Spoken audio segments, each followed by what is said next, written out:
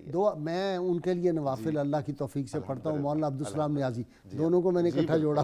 جی میں یہ عرض کرنا چاہ رہا تھا کہ غالب کو جب ہم دیکھتے ہیں نا، اسلامی شاعر کی بات کرتے ہیں یا اللہ تعالیٰ کی بارگاہ میں کچھ عرض کرتے ہیں تو شوق پن ہے، بے باکی ہے. جیسے وہ کہتے ہیں کیوں نہ فردوس میں دوزخ کو ملا لیں یا رب، سیر کے واسطے تھوڑی سی فضا اور صحیح. تو لیکن جب نبی کریم صلی اللہ علیہ وآلہ وسلم کی بارگاہ میں جاتے ہیں، سنتے ہیں جو بہشت کی تعریف سب درست، لیکن خدا کرے وہ تیری جلوہ گاہ ہو. یعنی صحیح ہے، بہشت ہے، جنت ہے، سب کچھ ہے، با محمد ہوشیار.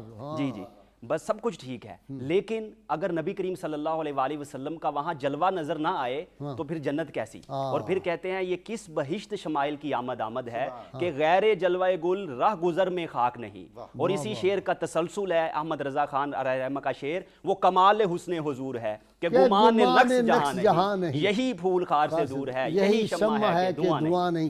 ناظرین کرام، وقت ہو گیا جی کتاب الشفا کبیر سے نسخے کا. یہ بے اولاد والدین کے لیے وظیفہ ہے. بہت زیادہ لوگ پوچھتے ہیں، بہت آسان وظیفہ ہے. اللہ موتی اللہ قادر اللہ شافی. اس کو روزانہ سونے سے پہلے 3 تسبیح کریں، جو خاتون ہو وہ بھی اور ان کے شوہر بھی، دونوں میاں بیوی کریں، اور ایک وقت مقرر کر لیں. 21 دن تک یہ عمل جاری رکھیں اور باوضو ہو کے اس کو قبلہ رو ہو کر عشاء کی نماز کے بعد پڑھیں.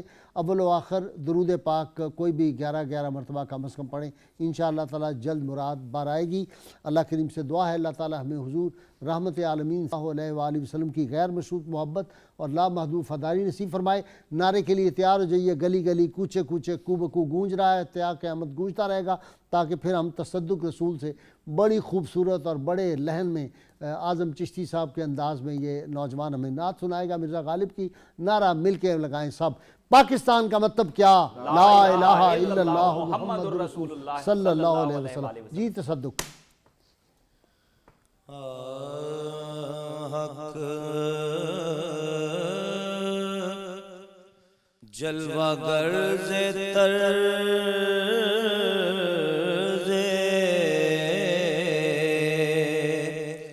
بیان محمد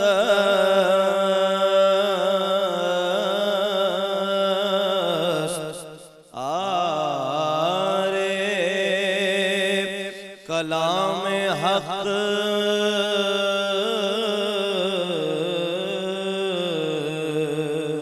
بزبان محمد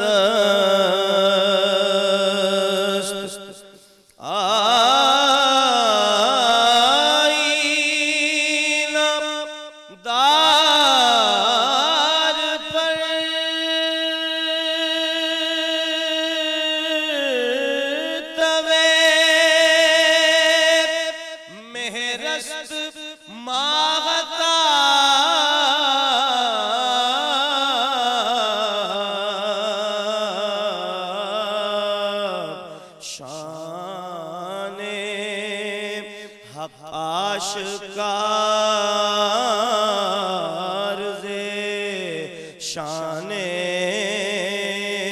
محمد تیرے قضا ہرائی نہ در ترکش حق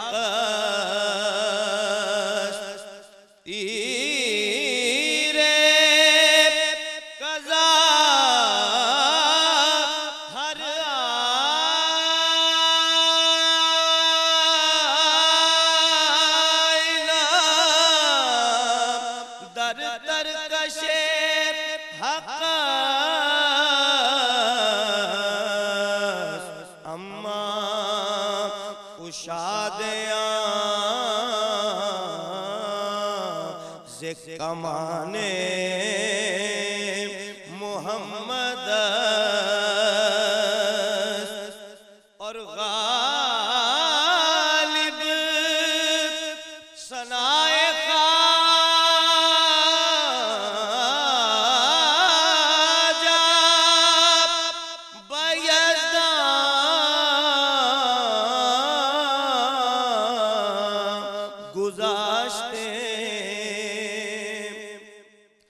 غالب ثنائے خواجہ بیضاں گذاشتے کہاں ذات پاک مرتبہ دانے محمد